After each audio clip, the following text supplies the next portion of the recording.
Hello everyone and welcome in a new video. और आज की इस वीडियो में हम सभी लोग वेल्डिंग को जानने वाले हैं कि आखिर वेल्डिंग होती क्या है, किसको वेल्डिंग कहते हैं, इसमें कितने कितने प्रोसेसेस होते हैं, किस तरीके से आपकी वेल्डिंग जो है सक्सेसफुली करी जाती है। ठीक है, मतलब वेल्डिंग को आज हम डिटेल में पढ़ने वाले हैं। तो वेल्डिंग को करते हैं यहाँ पर स्टार्ट। तो फर्स्ट ऑफ ऑल वेल्डिंग होता क्या है, बहुत ही सिंपल। ये एक तरीके का प्रोसेस होता है जिसमें दो सिमिलर या फिर डिसिमिलर जो मटेरियल होते हैं आपके वो जोड़ दिए जाते हैं परमानेंटली। ठीक है, ठीक है। और प्रेशर के साथ और प्रेशर के बिना, फिल्टर के साथ, फिल्टर के बिना, ये सब इन सब कंडीशंस में। ठीक है, तो ये सब बेसिकली वेल्डिंग कहलाता है। जब आप कोई भी बेसिक यही है कि जब आप कोई भी दो सिमिलर या फिर कोई दो डिसिमिलर मटेरियल को आप परमानेंटली जोड़ दें, जब उसको हम वेल्डिंग कहते हैं। ठीक है, the process of joining two dissimilar या फिर सिमिलर भी हो सकता है, डिसिमिलर भी हो सकता है। ठीक है, जरूरी नहीं है कि एक जैसा ही दिखे और जरूरी भी नहीं है कि अलग अलग भी दिखे। सिमिलर और dissimilar material blocks permanently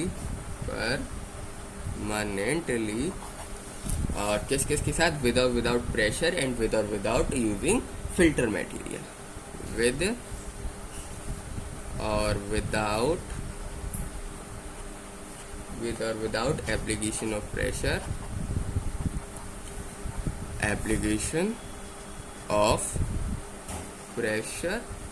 and without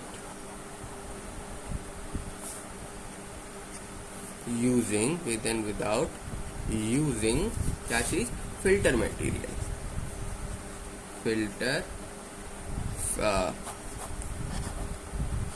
filler material is known as welding। उसको हम क्या बोलते हैं, वेल्डिंग बोलते हैं।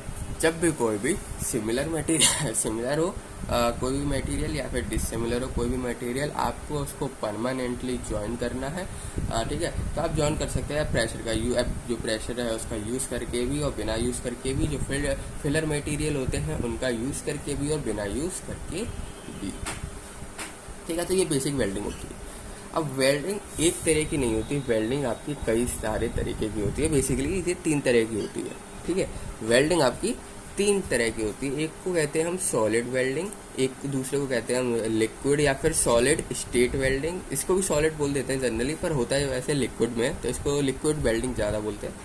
और लिक्विड सॉलिड स्टेट, सॉरी ठीक है, क्या कहते हैं, लिक्विड सॉलिड स्टेट। और तीसरी होती है आपकी लिक्विड स्टेट। ठीक है, वेल्डिंग करने के यही 3 स्टेजेस होते हैं। क्या होते हैं, फर्स्ट ऑफ ऑल वेल्डिंग से जाता है ये तीन जगह। ठीक है, फर्स्ट ऑफ ऑल हम बोलते हैं इसको सॉलिड स्टेट में। अगर कोई सॉलिड है फर्स्ट ऑफ ऑल अगर कोई चीज़ आपकी सॉलिड है देन वो जाएगा आपका सॉलिड स्टेट में। ठीक है, सॉलिड स्टेट में वेल्डिंग होती है जिस तरह की लाइक हो गया forge welding, cold welding, diffusion welding. ये सारी वेल्डिंग को देखेंगे होती क्या है। ठीक है, सॉलिड स्टेट में कौन कौन सी वेल्डिंग आ जाती है, जैसे हो गया फोर्ज वेल्डिंग, क्या हो जाता है कोल्ड वेल्डिंग, और क्या होता है, और एक और होता है बोलते हैं उसको डिफ्यूजन वेल्डिंग। ठीक है, दूसरा होता है आपका जिसको बोला जाता है लिक्विड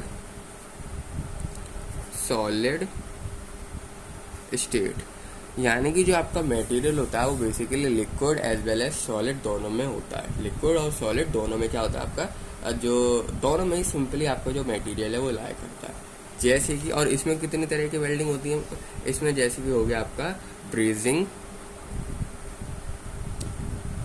और एक और होता है जिसको हम बोलते हैं शोल्डरिंग। तो यही आपका लिक्विड सॉलिड स्टेट में आते हैं।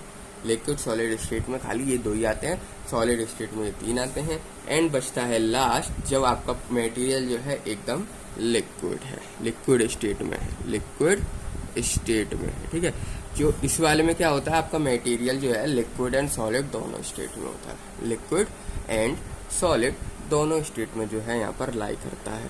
पर सॉलिड स्टेट में खाली सॉलिड में रहता है, लिक्विड स्टेट में खाली लिक्विड में रहता है मटेरियल। ठीक है, तो लिक्विड स्टेट है, लिक्विड इसको ना थोड़ा इस तरीके से लिखते हैं क्योंकि लिक्विड स्टेट में ज़्यादातर आपके जो है वेल्डिंग आ जाती है, लिक्विड स्टेट में ज़्यादातर वेल्डिंग आपकी करी जाती है। तो लिक्विड स्टेट में आता है जैसे कि हो गया आपका रेजिस्टेंस वेल्डिंग, रेजिस्टेंस वेल्डिंग। ठीक है, लिक्विड स्टेट में क्या आता है, रेजिस्टेंस वेल्डिंग। दूसरा होता है आपका उसको हम कहते हैं arc welding, ARCWELDING। Arc welding जो है बहुत ज़्यादा यूज़ किए जाने वाली वेल्डिंग है। अगर आप कॉलेज वगैरह में तो बेसिकली आर्क वेल्डिंग जो है आप जनरली देखोगे। ठीक है, मतलब फर्स्ट सेकंड ईयर में आप जनरली फर्स्ट ईयर में आर्क वेल्डिंग को आप यहाँ पर देखोगे। अगर मैकेनिकल वगैरह लेते हो तो basically arc welding, gas welding, सारी वेल्डिंग क्या होंगी आपकी कराई जाएंगी। ठीक है, तो इसके बाद आता है उसको हम बोलते हैं केमिकल रिएक्शन वेल्डिंग। क्या बोलते हैं, chemical reaction welding, chemical reaction welding. ठीक है, अब केमिकल रिएक्शन वेल्डिंग भी जनरली आपको कराई जाती है। ठीक है, अब ये जो आर्क वेल्डिंग हो गई, केमिकल रिएक्शन वेल्डिंग हो गई ना, ये फर्दर डिवाइड कर दी जाती है, ये फर्दर भी क्या कर दी जाती है, डिवाइड। जैसे कि जो आपकी आर्क वेल्डिंग होती है ना, ये फर्दर 3 पार्ट्स पे क्या कर दी जाती है, डिवाइड कर दी जाती है। एक कौन सा पार्ट होता है, एक होता है आपका जिसको बोला जाता है फ्लक्स, दूसरा जिसको बोला जाता है शील्ड आर्क वेल्डिंग, दूसरा क्या बोला जाता है, शील्ड आर्क वेल्डिंग। ठीक है, और या फिर आप इसको शॉर्ट में शॉर्ट में SAW भी बोल सकते हो, SAW 100 शील्ड आर्क वेल्डिंग। और तीसरी होती है आपकी जिसको बोला जाता है सबमर्ज आर्क वेल्डिंग। क्या बोला जाता है, सबमर्ज्ड आर्क वेल्डिंग। ठीक है, सबमर्ज्ड आर्क वेल्डिंग बोला जाता है। तो फर्दर आपकी जो आर्क वेल्डिंग होती है इन 3 में हो जाती है डिवाइड। अब आपकी जो केमिकल रिएक्शन वेल्डिंग होती है ना, ये हो जाती है फर्दर 2 में डिवाइड। कौन कौन से, फर्स्ट पे आता है आपका गैस वेल्डिंग जो कि आप जनरली यूज़ करते हो, आपने देखा होगा आप यूज़ करोगे बेसिकली कॉलेज वगैरह में, आपने देखा होगा जब आप जाते हो रोड वगैरह पे तो साइड में एक सिलेंडर लेके बैठ जाते हैं, वो बेसिकली गैस वेल्डिंग करते हैं। वो क्या करते हैं, गैस वेल्डिंग करते हैं। ठीक है, तो गैस वेल्डिंग। और दूसरा होता है आपका thermite welding, thermite welding, WELDING। ठीक है, थर्माइट वेल्डिंग बोलते हैं। तो ये 2 तरह की वेल्डिंग बेसिकली आपकी केमिकल रिएक्शन वेल्डिंग के अंदर कंसीडर करी जाती। ठीक है, अब थोड़ा सा बढ़ते हैं हम आगे। अब बात करते हैं सोल्डरिंग एंड ब्रीजिंग के बारे में। मैंने आपको वेल्डिंग का सिंपली यहाँ पर ओवरव्यू दे दिया कि आखिर वेल्डिंग जो है आपकी कितने तरह की होती हैं, क्या क्या वेल्डिंग करी जाती हैं, स्टेट कितनी होती हैं वेल्डिंग की, उस स्टेट में भी कितने आपकी वेल्डिंग प्रोसेसेस होते हैं, ये सारी चीज़ें बता दें। अब हम देखने वाले हैं बेसिकली कि सोल्डरिंग एंड ब्रीजिंग होता क्या है। ठीक है, सोल्डरिंग क्या होता है, ब्रीजिंग क्या होता है, बेसिकली हम ये देखने वाले। Soldering and bridging. अब ये क्या होता है, सोल्डरिंग और ब्रीजिंग सिंपली जॉइनिंग प्रोसेस होते हैं। क्या होते हैं, जॉइनिंग प्रोसेस। इसमें क्या होता है, जो भी आपके पार्ट्स होते हैं ना, वो बिना मेल्ट किए बेस पे जोड़े जाते हैं, बिना मेल्ट किए, याद रखना। अब आप कोई भी वेल्डिंग यूज़ करोगे तो सिंपली आप गैस वेल्डिंग यूज़ कर रहे हो चाहे आर्क वेल्डिंग यूज़ कर रहे हो, तो बेसिकली उसमें क्या हो ना, आपका जो मटेरियल है उसको पिघलाया जाता है। ठीक है, मतलब वेल्डिंग वगैरह करने पे मटेरियल को क्या करा जाता है, 2 मटेरियल है हमें ऐसे ज्वाइन करना है, तो बेसिकली यहाँ से पिघलाया जाएगा, देन ये ज्वाइन हो जाएगा। ठीक है, पर सोल्डिंग एंड ब्रीजिंग क्या होता है, ये एक तरीके का प्रोसेस होता है। जब आपका मटेरियल इस तरीके से लगा रहता है ना यहाँ पर, तो इसके ऊपर एक और लेयर यहाँ पर फॉर्म हो जाती है, इसके ऊपर एक और लेयर फॉर्म हो जाती है।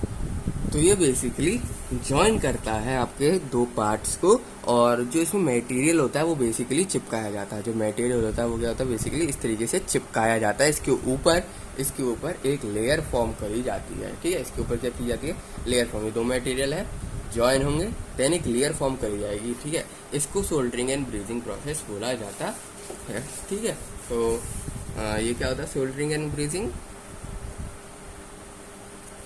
Soldering and brazing are joining process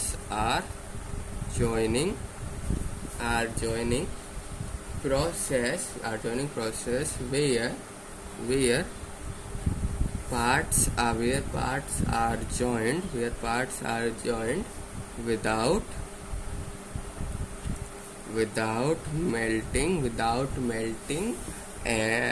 melting the base material, यानी बेसिकली मटेरियल को यहाँ पर मेल्ट नहीं किया जाता है, केवल और केवल उसके ऊपर एक और लेयर चढ़ा दी जाती है। जो आपका सोल्डरिंग होता है उसको फिल्टर करने के लिए जो मेटल सिंपली मेल्ट करते हैं, हम ज़्यादा से ज़्यादा मतलब उसको सिंपली कम से कम यानी उसको बिलो रखते हैं 450 डिग्री सेल्सियस, ठीक है। सोल्डरिंग फिल्टर जो होता है बेसिकली जो मटेरियल को मेल्ट करता है वो हमेशा 450 डिग्री से कम होता है, ठीक है। सोल्डरिंग फिलर मटेरियल्स मेल्ट कितने पे करता है, हमेशा below 450 degree Celsius, 450 degree Celsius से कम पे जो है ये मेल्ट करता है। और जो आपका ब्रेजिंग फिलर होता है वो बेसिकली मेल्ट करता है 450 से ज़्यादा पे, अबव 450, ठीक है। अबव ये 450 से कम पे ही रहता है। आपका सोल्डरिंग जो होता है ये 450 से थोड़ा कम ही रहता है, ठीक है, ज़्यादा नहीं जाता। और जो आपका होता है ब्रेजिंग, वो ब्रेजिंग फिलर जो होता है वो मटेरियल को मेल्ट करता है 450 डिग्री से ज़्यादा पर, 450 डिग्री से ज़्यादा पर, ठीक है। तो brazing filler melts material melt above 450 degree Celsius, ठीक है। ये 450 डिग्री सेल्सियस से अबव पे ही वर्क मटेरियल को मेल्ट करता है। देन और सोल्डरिंग होता है जो 450 से कम पे मेल्ट करता है, ठीक है। हम जनरली सोल्डरिंग को यूज़ करते हैं जब भी हम कोई इलेक्ट्रिकल कनेक्शन बनाते हैं या फिर कोई भी मैकेनिकल जॉइंट करते हैं। देन हम जो प्रोसेस यूज़ करते हैं वो होता है सोल्डरिंग, ठीक है।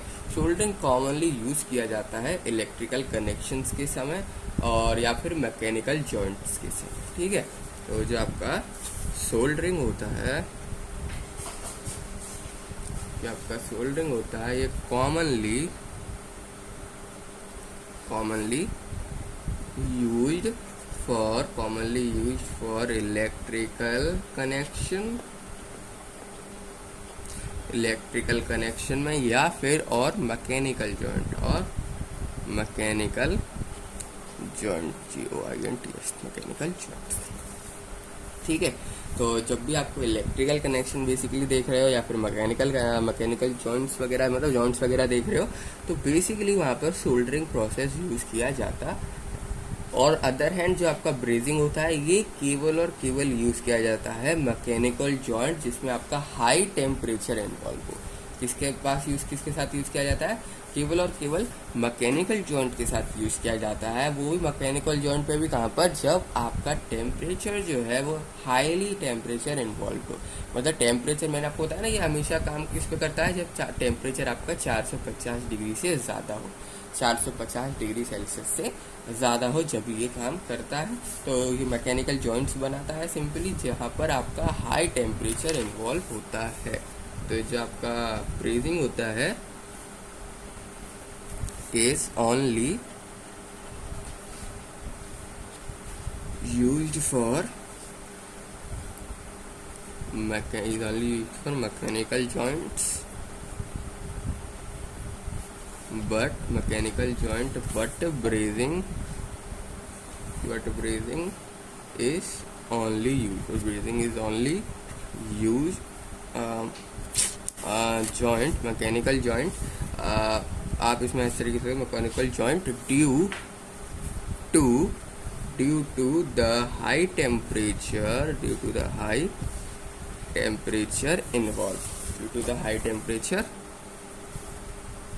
इन्वॉल्व, जहाँ पर जो टेम्परेचर है वो बहुत ज़्यादा हाई होगा, वहाँ पर ही आप जो है ये ब्रीजिंग प्रोसेस को यूज़ कर सकते हो, नहीं तो आप ब्रीजिंग प्रोसेस यूज़ नहीं करोगे। जो आपका सोल्डरिंग प्रोसेस होता है, जो उसमें इलेक्ट्रोड यूज़ किया जाता है, इलेक्ट्रोड जो यूज़ किया जाता है सोल्डरिंग प्रोसेस में, वो बना होता है आपका सिंपली लेड से। किससे बना होता है? लेड, पीवी लेड से जो है आपका बना होता है। मतलब सिंपली जो इस तरीके से लिखता है, in soldering the electrode wire, E negative होता है इलेक्ट्रोड, समझ जाना, ठीक है। The electrode wire is made, ये तीन तरीके से बनता है, या तो लेड के साथ कॉम्बिनेशन बनाओ, या तो आप जिंक के साथ कॉम्बिनेशन बनाओ, या तो आप तीनों का कॉम्बिनेशन बनाओ, यानी कि PB, SN, ZN तीनों का कॉम्बिनेशन। तो मतलब सिंपली सोल्डरिंग में इलेक्ट्रोड वायर इन्हीं तीन तरह का होता है। इनके अलावा और किसी भी तरीके का आपका सोल्डरिंग जो है वो वायर जो होता है वो बेसिकली मेड नहीं होता। इसी तरीके से जो आपका ब्रीजिंग होता है उसमें कॉपर आ जाता है और कुछ नहीं है, बाकी सेम रहता है। लेड हट जाता है, कॉपर आ जाता है, ठीक है। तो in bridging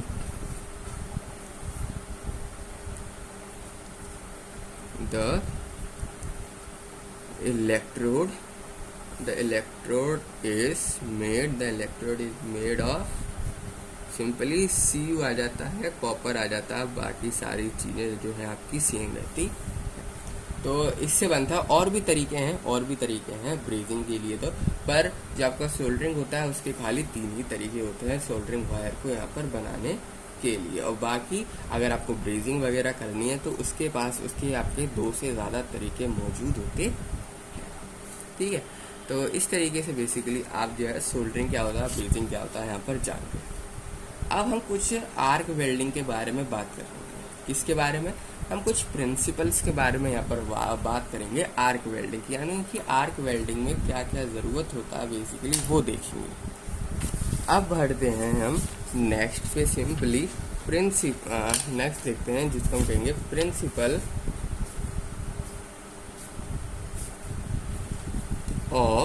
principle of arc welding. मतलब आर्क वेल्डिंग को करने के क्या क्या यहाँ पर ज़रूरत, मतलब सिंपली क्या क्या ज़रूरत है, क्या क्या प्रिंसिपल है, कौन कौन सा प्रिंसिपल वर्क करता है इलेक्ट्रोड में, और जो आपका वर्क पीस है उसमें क्या होना चाहिए, किस तरीके से कनेक्शन बनाना है, बेसिकली बेसिक प्रिंसिपल के बारे में आज हम जानने वाले हैं, ठीक है। तो करते हैं यहाँ पर हम अब स्टार्ट प्रिंसिपल को। सिंपली फर्स्ट ऑफ ऑल जो होना चाहिए आपका क्लोज सर्किट होना चाहिए। जो भी आपका इलेक्ट्रोड है एंड जो भी आपका वर्क पीस और इलेक्ट्रोड के बीच में कनेक्शन होना चाहिए, क्लोज कनेक्शन होना चाहिए, जब भी जो है आपका आर्क वेल्डिंग प्रोसेस जो है वो स्टार्ट हो पाएगी, ठीक है। तो by closing the circuit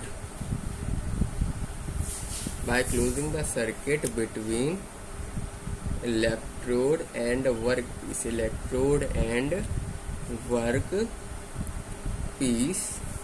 an arc is generated, जब जाके आपकी जो आर्क है वो क्या हो जाएगी, जनरेट हो जाएगी। तो फर्स्ट ऑफ ऑल आपके पास कनेक्शन जो होना चाहिए वो होना चाहिए क्लोज्ड। आपका जो इलेक्ट्रोड है, आपका जो वर्क पीस है, उन दोनों में क्लोज कनेक्शन होना चाहिए, कनेक्शन क्लोज होना चाहिए। आप जब भी आर्क जनरेट करेंगे किसी भी इलेक्ट्रोड और वर्क पीस के बीच में, तो हमेशा थोड़ा सा गैप आपको रखना पड़ेगा। यानी कि ये रहा वर्क पीस, कॉपी को आप मान लो वर्क पीस, पेन को मान लो आर्क। अगर आर्क को मैं छुला दूंगा ना, देन वो उतना अच्छे से वर्क नहीं कर पाओगे आप, ठीक है। छुलाना नहीं है एकदम, उसके थोड़ा सा ऊपर रखना, ज़्यादा ऊपर भी नहीं, थोड़ा सा ऊपर, वो अपने आप कनेक्शन बन जाएगा, अपने आप कनेक्शन बन जाएगा, ठीक है। थोड़ा सा ऊपर रखना, अगर आप टच कर दोगे, एकदम छुला दोगे, तो जो आपकी आर्क वेल्डिंग है वो परफेक्ट आर्क वेल्डिंग नहीं बन पाएगी, ठीक है। छुलाना नहीं है, हल्का सा ऊपर रखना है, हल्का सा ऊपर, ठीक है। ज़्यादा ऊपर कर दोगे, ज़्यादा ऊपर कर दिया तो बेसिकली कनेक्शन ही नहीं बन पाया। हल्का सा ऊपर करना है, वो अपने आप कनेक्शन बना लेगा, ठीक है। तो यही बात बताना है कि कुछ ना कुछ गैप आपको रखना पड़ेगा आर्क और वर्क पीस के बीच में, ठीक है। तो to generate the arc, generate the arc between electrode and workpiece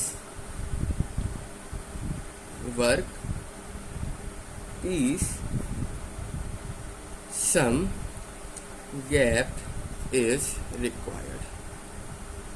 कुछ ना कुछ जो गैप है वो हमेशा होना चाहिए। अगर आपका उसमें गैप नहीं है देन आर्क जो है आपकी जनरेट नहीं होगी। इसी को हम ARC लेंथ बोलते हैं, उसी को हम क्या बोलते हैं, ARC लेंथ भी बोला जाता है। जो भी लेंथ का जो भी गैप होगा उसको बेसिकली क्या बोला जाता है, ARC, ठीक है, याद रखना ARC। मतलब ये वर्क पीस, ये कॉपी, इसके बीच में जो भी देखो ये रहा वर्क पीस, ये रहा कॉपी, इसके बीच में जो बेसिकली डिस्टेंस होगा ना, इसको इस तरीके से कर लो, जो भी डिस्टेंस होगा ना उसको बोला जाता है ARC, ठीक है। उसको क्या बोला जाता है, ARC, आर्क, ठीक है। तो which is known as arc, which is known as arc, ठीक है। तो यही बेसिक यहाँ पर फंडा होता है आर्क वेल्डिंग का, ठीक है। यही बेसिक क्या होता है, फंडा होता है आर्क वेल्डिंग का। अब मैं आपको ना यहाँ पर एक छोटा सा डायग्राम बताता हूँ जो कि बेसिकली आर्क वेल्डिंग रिप्रेजेंट कैसे किया जाता है। अगर आप लोगों को नहीं पता तो सबसे पहले हमारे पास आता है पावर सप्लाई, AC हो सकता है, DC हो सकता है, पावर POW या पावर सप्लाई। पावर सप्लाई आपका AC भी हो सकता है और DC भी हो सकता है, कुछ भी हो सकता है। इसके बाद होता है आपका वर्क पीस। क्या होता है, वर्क पीस, जो कि ग्राउंडेड होता है, जो कि क्या होता है, ग्राउंडेड होता है, ताकि करंट वगैरह नहीं लगेगा। आप वर्क पीस को ऐसे टच कर दोगे ना, वर्क पीस को टच कर सकते हो आप, करंट वगैरह नहीं लगेगा क्योंकि वो ग्राउंडेड होता है, ठीक है। और ये जो आपका वर्क पीस होता है ना, ये बैटरी से कनेक्टेड रहता है एक वायर, और एक वायर कनेक्ट होता है आपका आर्क से, ठीक है। एक वायर किससे कनेक्ट होता है, आर्क से कनेक्ट होता है। ये जो है ना डार्क सा मैं कर रहा हूँ, ये बेसिकली आपका इलेक्ट्रोड, क्या है, इलेक्ट्रोड, ठीक है। तो एक वायर आपका इलेक्ट्रोड से कनेक्ट है, दूसरा वायर आपका जो है यहाँ पर वर्क पीस से कनेक्ट है, ठीक है। एक वायर इलेक्ट्रोड, दूसरा wire work piece. Work piece ground होता है क्योंकि जैसे आपने यहाँ पर कनेक्शन बना दिया तो करंट मतलब सिंपली यहाँ पर आर्क जनरेट होना चालू हो जाएगी। इतना गैप, कम से कम थोड़ा सा गैप आपको क्या करना है। और वर्क पीस है, वर्क पीस के ऊपर ये रहा आपका मटेरियल, वर्क पीस के ऊपर इस का कोई भी मटेरियल है बेसिकली वर्क पीस के ऊपर, ठीक है। आपको यहाँ पर वेल्डिंग करनी है इस वाली जगह जो डार्क कर रहा हूँ, तो यहाँ से जाएगा करंट इस साइड से, बेसिकली इलेक्ट्रोड इस साइड से ख़त्म होता जाएगा। तो ये जो गैप है ना, ये जो गैप है इसी को बोला जाता है ARC। इस गैप को क्या बोला जाता है, ARC। और एक चीज़ जो आपको यहाँ पर ध्यान देने की है वो ये है कि इलेक्ट्रोड और इसमें कनेक्शन बनाने के लिए, आर्क जनरेट करने के लिए आपको वर्क पीस से छुलाना नहीं है इसको, ठीक है। वर्क पीस के ऊपर जो भी मटेरियल है उसे टच मत कर देना, ठीक है। बस वर्क पीस होता है आपका ग्राउंडेड। अगर आपने वर्क पीस को ऐसे टच भी कर दोगे ना, देन आपको करंट वगैरह कुछ नहीं लगेगा, करंट वगैरह कुछ भी नहीं लगेगा, वर्क पीस को टच कर दोगे, क्योंकि यह होता है ग्राउंडेड। अगर ग्राउंडेड नहीं है तो फिर आपको करंट लग सकता है, ठीक है। और अगर DC हुआ तो काम हो गया फिर तो, ठीक है। तो इसको हम, जो केबल होती है ना, जो वर्क पीस से आपके कनेक्टेड होती है, उसको बोला जाता है रिटर्न लीड। क्या बोला जाता है, return lead. Return lead cable बोल दो या फिर रिटर्न लीड वायर बोल दो, कुछ भी बोल सकते हो। और जो दूसरा वायर आपका इलेक्ट्रोड से कनेक्ट है ना, इस वायर का नाम होता है वेल्डिंग लीड। क्या होता है, welding lead cable, CABLE, welding lead cable बोल दो या फिर वेल्डिंग लीड बोल दो, खाली वेल्डिंग लीड बोल दो, केबल ब्रैकेट में कर लो, ठीक है। तो ये जो केबल होती है जो आपकी इलेक्ट्रोड से कनेक्ट होती है, इसको बोला जाता है वेल्डिंग लीड। एंड जो दूसरी केबल होती है जो कि आ जाके आपके वर्क पीस से कनेक्ट होती है, इसको बोला जाता है रिटर्न लीड, ठीक है। क्योंकि यहाँ से जो है वेल्डिंग जाती है, यहाँ से करंट जाता है और रिटर्न होके इस वाले पे वापस आ जाता है, ठीक है। इस तरीके से कनेक्शन क्या है यहाँ पर फॉर्म होता है। इस तरीके से कनेक्शन यहाँ पर फॉर्म होता है, ठीक है। और यही बेसिक आपका स्ट्रक्चर होता है आर्क वेल्डिंग का। कहीं भी चले जाना, आर्क वेल्डिंग कर रहे होगे आप, तो यही बेसिक स्ट्रक्चर होता है, जिसमें आपका पास एक इलेक्ट्रोड होता है, वर्क पीस होता है एंड पावर सप्लाई होती है, ठीक है। यही सब चीज़ जो है आपका रहता है। अब कुछ प्रिंसिपल के बारे में भी और बात कर लेते हैं। जैसे कि जो आपकी गैस जनरेट होगी, बेसिकली गैस जो फॉर्म होगी इलेक्ट्रोड एंड वर्क पीस के बीच में, वो हमेशा कन्वर्ट हो जाती है, वो हमेशा आयोनाइज्ड हो जाती है। जो आपकी गैस होती है वो क्या हो जाती है, आयोनाइज्ड हो जाती है प्लाज्मा में। किसमें, प्लाज्मा। आप देख, ठीक है, तो बेसिकली उसको प्लाज्मा कहते हैं। जो आप जैसी वेल्डिंग को करोगे, वेल्डिंग स्टार्ट करोगे, तो ये जो चीज़ है ना, ये लाल लाल हो जाएगी, एकदम बहुत ज़्यादा रेड हो जाएगी, ठीक है। क्या हो जाएगी, ये कलर बहुत ज़्यादा रेड, और वो रेड कलर जो बनेगा, जो फॉर्म होगा वेल्डिंग के दौरान, उसको बोला जाता है प्लाज्मा। क्या बोला जाता है, प्लाज्मा, ठीक है। क्योंकि जो आपका वर्क पीस और इलेक्ट्रोड के बीच में जो भी कनेक्शन बनाएंगे, तो कनेक्शन क्या हो, कनेक्शन बनाते ही गैस वगैरह फॉर्म होंगी, तो गैस जो होंगी वो क्या हो जाएंगी आपकी आयोनाइज्ड। याद रखना, गैस हो जाएगी आयोनाइज्ड, और आयोनाइज्ड गैस फॉर्म होगी, वो उसके ऊपर ही बैठी रहेगी, ठीक है। रेड रेड देखोगे आप, जो जेली टाइप का हिलता हुआ जेली टाइप का देखोगे रेड रेड कलर का, उसको प्लाज्मा बोला जाता है, ठीक है। तो the gas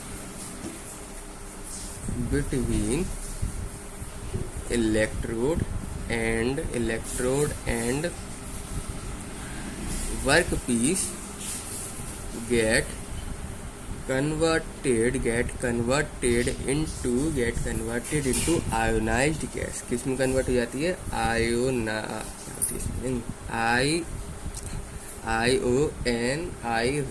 ionized gas column known as plasma, known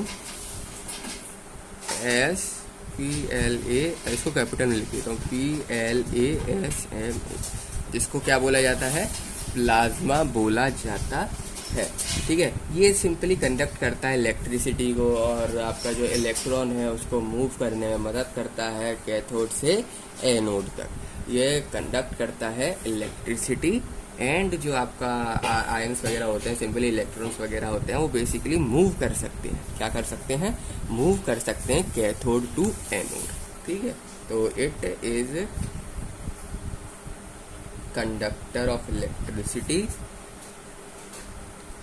it is the conductor of electricity and will allow the electrons to move from the cathode to anode। Cathode से anode तक आप जो है इलेक्ट्रॉन वगैरह बेसिकली मूव कर पाते हैं because of इस कंडक्टिविटी, ठीक है। क्योंकि ये कंडक्टर अच्छा कंडक्टर है इलेक्ट्रिसिटी का बहुत ही बेहतरीन कंडक्टर होता। जो आपकी आर्क वेल्डिंग होती है ना, जो आपकी आर्क वेल्डिंग टेक्निक्स होती हैं, वो कंटिन्यूसली पोलैरिटी ऑफ पावर पे सिंपली वर्क करती है, ठीक है। उसकी जो पोलैरिटी होती है बेसिकली वो चेंज होती रहती है, ठीक है, कंटिन्यूस चेंज होती है, ये याद रखना। चेंज भी होती है तो वो भी कंटिन्यूस, एंड जो है यूनिफॉर्म हीट जनरेट होती है। ऐसा नहीं है कि आप जो यूनिफॉर्म हीट जनरेट नहीं होगी, यूनिफॉर्म हीट जनरेट होगी, बराबर हीट जनरेट होगी, ठीक है। और जो भी सिंपली हीट जनरेट होगी आपकी इलेक्ट्रोड और वर्कपीस के बीच में, वो हीट जो होगी आपकी वो यूनिफॉर्मली जनरेटेड होगी। कैसे होगी, यूनिफॉर्मली जनरेटेड। उसकी जो पोलैरिटी होगी पावर की, वो क्या होती रहेगी, कंटिन्यूस चेंज होगी। क्योंकि आप जैसे आर्क वेल्डिंग करोगे उसकी पोलैरिटी वगैरह ना कंटिन्यूस चेंज होना चालू हो जाएगी, ठीक है, कंटिन्यूस चेंज होना चालू हो जाएगी, जिसकी वजह से आपकी जो हीट है ना वो यूनिफॉर्म जनरेट हो, आपकी जो हीट है वो यूनिफॉर्मली जनरेट होगी। तो in arc welding technique, in arc welding technique, arc welding technique, due to continuous change in polarity of power supply, uniform heat generation takes takes place on electrode and workpiece. कहाँ पर?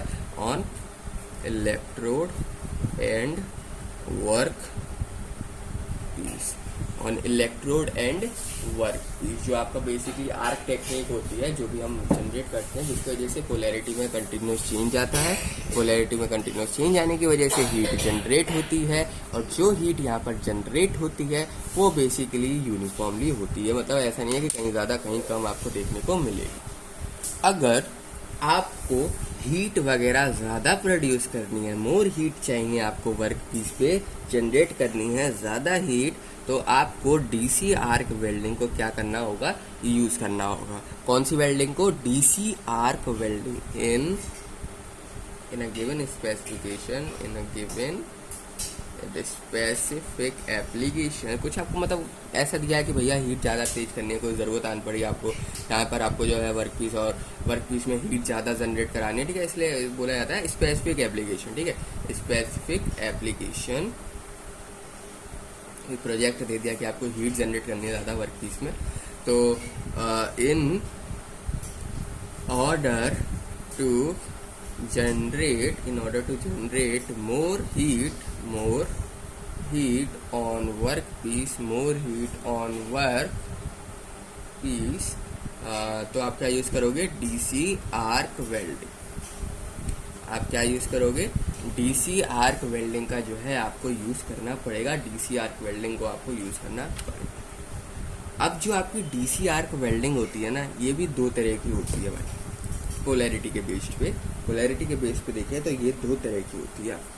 तो DC arc welding can be of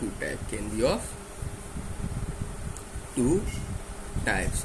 अब कौन से simply based होती है वो polarity पे, ये भी लिखना बहुत ज़्यादा जरूरी होता है. Based on polarity. ठीक है, पोलैरिटी के बेसिस पे जो आपकी डीसी आर्क वेल्डिंग होती है वो आपकी दो तरह की होती है on the basis of polarity.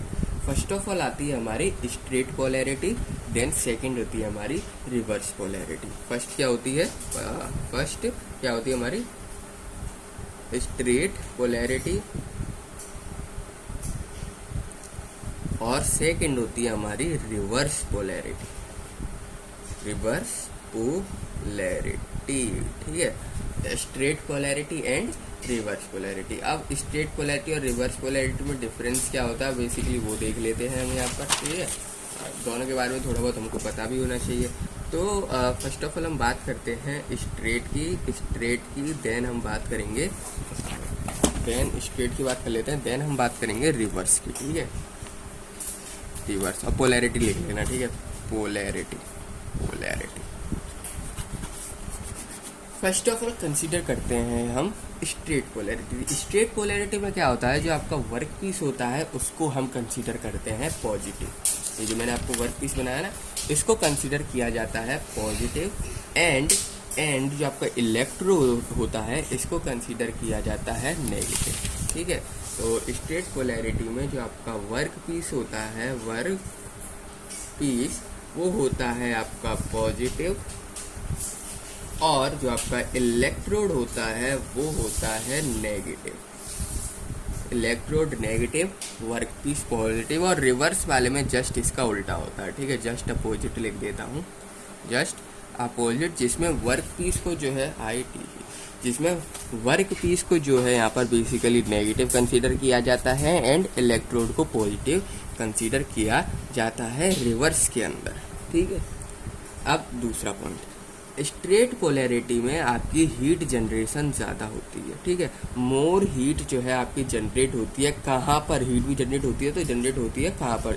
ज़्यादा हीट जनरेट करने के लिए हम ये दोनों यूज़ करते हैं, डीसी आर्क वेल्डिंग, यानी ज़्यादा हीट तो दोनों में जनरेट होगी.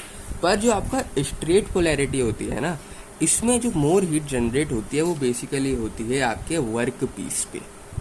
कहाँ पर होती है? वर्क पीस पे. तो जो इसमें मोर हीट जनरेटेड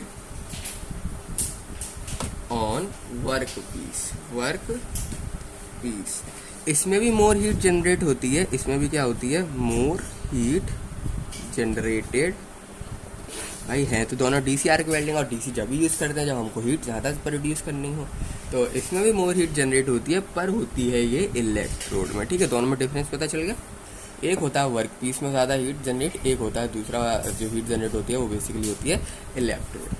ठीक है, जो आपकी स्ट्रेट पोलैरिटी होती है ये यूज़ करी जाती है वेल्डिंग में, जिसका मेल्टिंग पॉइंट जो है मेल्टिंग पॉइंट एंड जिसकी थिकनेस जो होती है बहुत ज़्यादा हाई होती है, जिसका मेल्टिंग पॉइंट बहुत ही ज़्यादा हाई होता है एंड जिसकी थिकनेस बहुत ही थिकनेस जो मटेरियल कितना थिक है आखिर कितना मोटा है वो बेसिकली ज़्यादा मोटा है और उसका जो मेल्टिंग पॉइंट है वो बहुत ज़्यादा हाई है।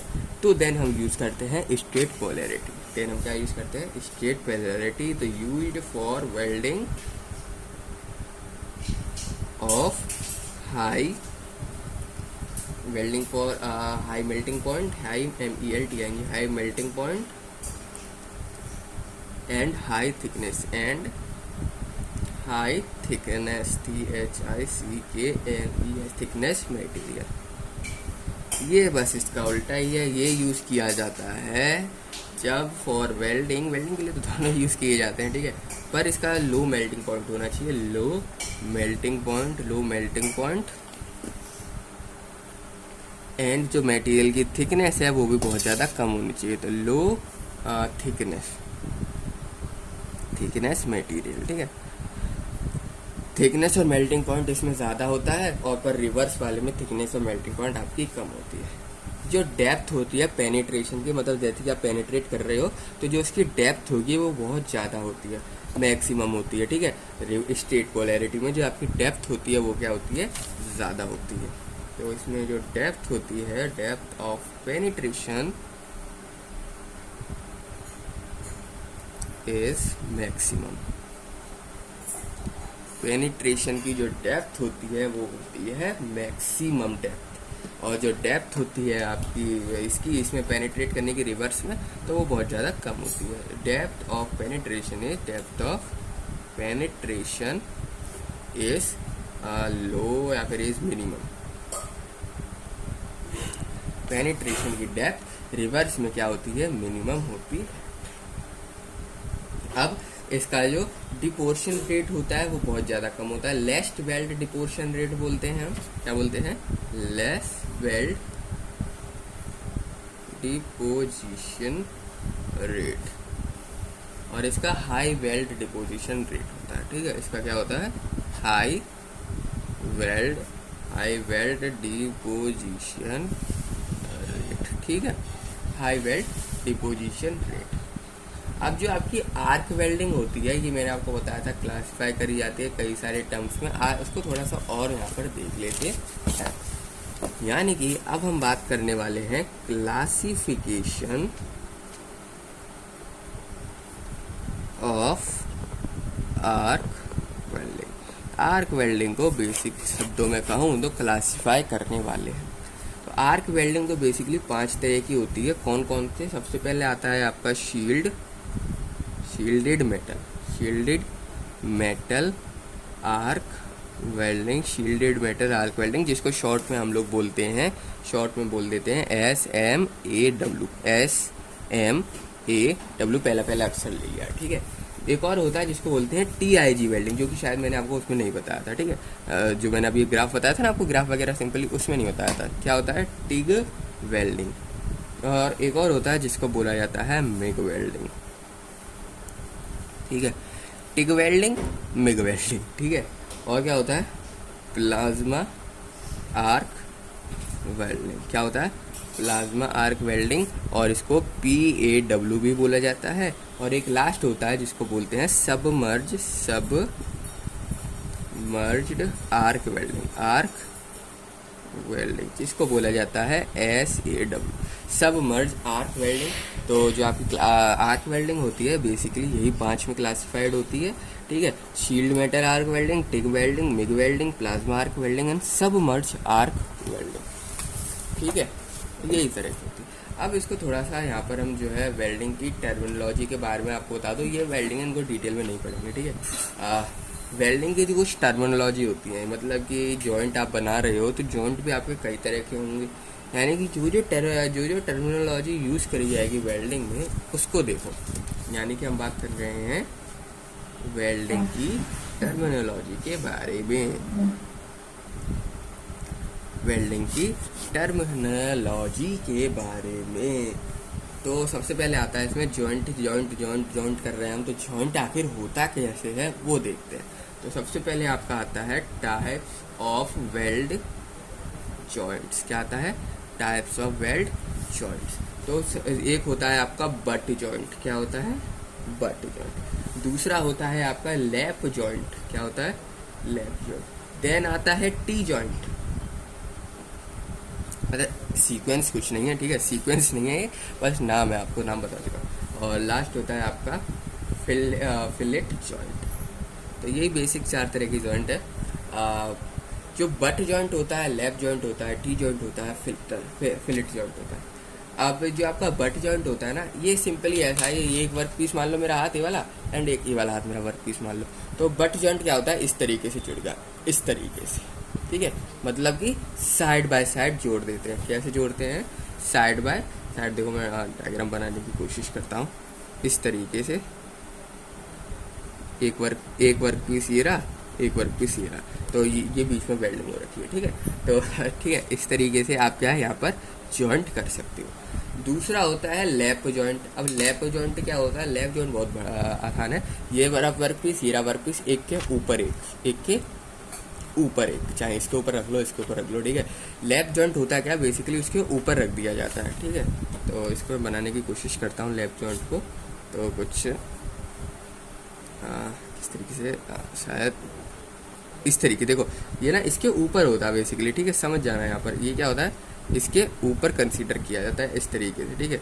तो ये तो नीचे जॉइंट वगैरह है, ठीक है। ये जो मैं डार्क कर रहा हूँ ना, डार्क मतलब सिंपली जो वेल्डिंग हो रखी है वो है डार्क, ठीक है। डार्क क्या है यहाँ पर? वेल्डिंग। तो कुछ इस तरीके से आप इसको समझ सकते हो। एक के ऊपर एक रख दिया, एक के ऊपर एक रख दिया, जॉइंट कर दिया, इसको बोला जाता है लैप जॉइंट। क्या बोला जाता है? मैच आउट कर देते हैं, लैप जॉइंट, इसको बोला जाता है बट जॉइंट। अब बचता है टी जॉइंट। टी जॉइंट क्या होता है? आपको समझ गए होगा, टी बोल रहे हैं, तो ये है और वर्क पीस एक ही है। इसको कुछ इस तरीके से इसके ऊपर रख दिया जाता है, इसके ऊपर रख दिया जाता है, देन इसको बोला जाता है टी जॉइंट। ये रहा एक वर्क पीस, ये रहा वर्क पीस, इसके ऊपर रख दिया, देन हम इसको बोलते हैं टी जॉइंट। क्या बोलते हैं? टी जॉइंट बोलते हैं। तो इसका भी डायग्राम कुछ देख लो। ये रहा वर्क पीस और एक और वर्क पीस बस इसके ऊपर यहाँ पर कंसीडर कर लो, ठीक है। तो कुछ इस तरीके से, मतलब समझ जाना, वर्क पीस है ये, इसके ऊपर जॉइंट है, ठीक है। और ये इस तरीके से, ठीक है, इस तरीके से क्या है? ये जॉइंट है। तो एक ये रहा वर्क पीस हमारा और दूसरा वर्क पीस ये उसके ऊपर जॉइंट है, ठीक है। तो इसको बोला जाता है टी जॉइंट। क्या बोला जाता है? टी जॉइंट बोला जाता है। तो मैच आउट कर देते हैं इसको। लास्ट होता है हमारा फिलेट जॉइंट। फिलेट जॉइंट क्या होता है? बेसिकली ये है और इसके और एक वर्क पीस शेप। तो जो कोना होता है ना, कोना, चाहे ये कोना ले लो, चाहे ये कोना ले लो, कौन सा भी कोना ले लो, उस कोने पे ऐसे जॉइंट किया जाता है। और जो टी जॉइंट होता है वो तो बेसिकली बीच में कहीं भी कर सकते हो आप, इस तरीके से, इस तरीके, इस तरीके, इस तरीके से, इस तरीके। पर जो आपका फिलेट जॉइंट होता है वो बेसिकली साइड में, चाहे इस साइड होगा चाहे इस साइड होगा, बस इसके अलावा नहीं होगा, ठीक है। तो जो आपका फिलेट जॉइंट होता है वो होता है साइड बाय साइड, ठीक है। फिलेट जॉइंट होता है वो बेसिकली किस तरीके से होता है? साइड बाय साइड जॉइंट किया जाता है। तो कुछ इस तरीके से जो है आपका जॉइंट होता है।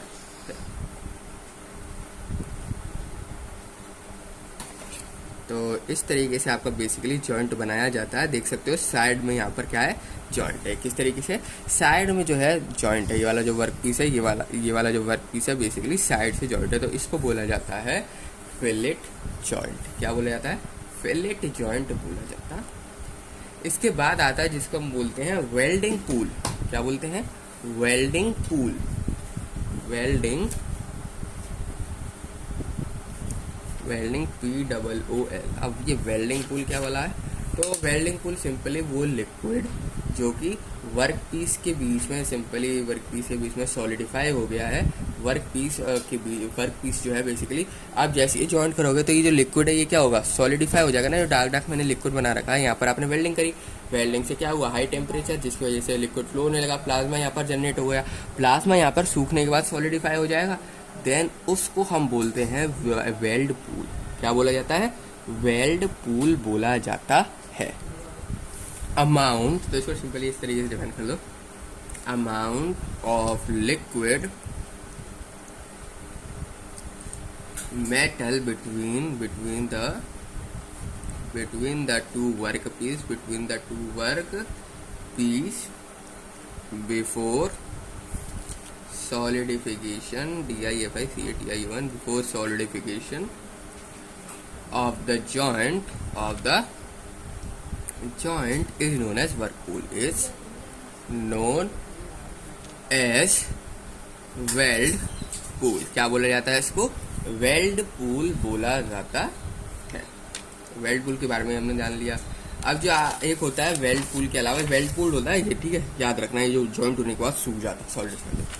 एक होता है जिसको बोलते हैं वेल्ड बेड। क्या बोलते हैं हम? Weld bed.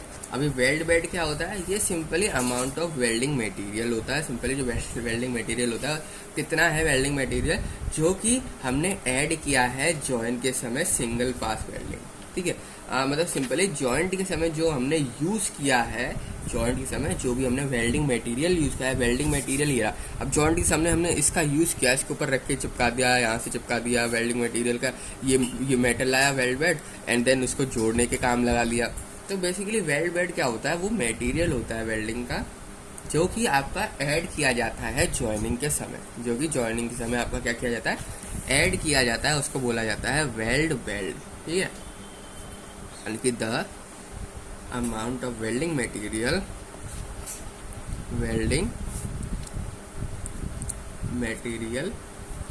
which is added in joint in a single pass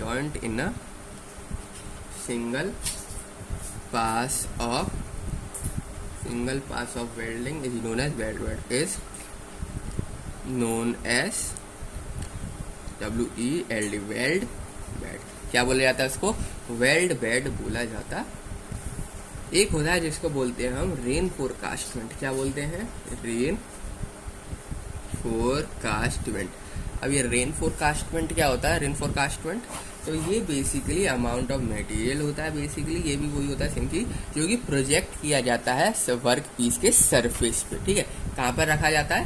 work piece पे के सरफेस पे रखा जाता है। जो मटेरियल होता है वो वर्क पीस के सरफेस पे रखते हैं, देन हम उसको बोलते हैं, उस मटेरियल को बोलते हैं, उस जो भी जितना भी अमाउंट का मटेरियल आपने यूज किया है उसको बोला जाता है रेन फोरकास्टमेंट, ठीक है। तो the amount of material which is projected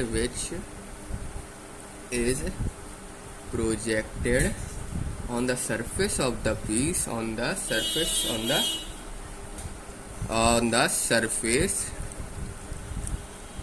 of a workpiece. Workpiece is known as rain REIN फोरकास्टमेंट, ठीक है। इसके बाद होता है जिसको बोलते हैं हम डेप्थ ऑफ पेनिट्रेशन। क्या बोलते हैं? Depth of penetration. अभी डेप्थ ऑफ पेनिट्रेशन क्या होता है? सिंपली ये भी अमाउंट ऑफ मैटर होता है जिसको हम फिलर बोलते हैं। क्या बोलते हैं? फिलर, जो कि सिंपली पेनिट्रेट करता है मटेरियल के बेस पे, जो कि सिंपली पेनिट्रेशन डेप्थ बोलते हैं। कितना डेप्थ तक वो क्या कर सका? पेनिट्रेट कर सका, गड्ढा बना सका, ठीक है। कितना डेप्थ तक मटेरियल को पेनिट्रेट कर सका उसको पेनिट्रेशन डेप्थ बोलते हैं या फिर डेप्थ ऑफ पेनिट्रेशन बोलते हैं। तो द अमाउंट ऑफ मटेरियल, और या फिर उसको आप फिलर भी बोल सकते हो, which is penetrated into the base, base material, base material is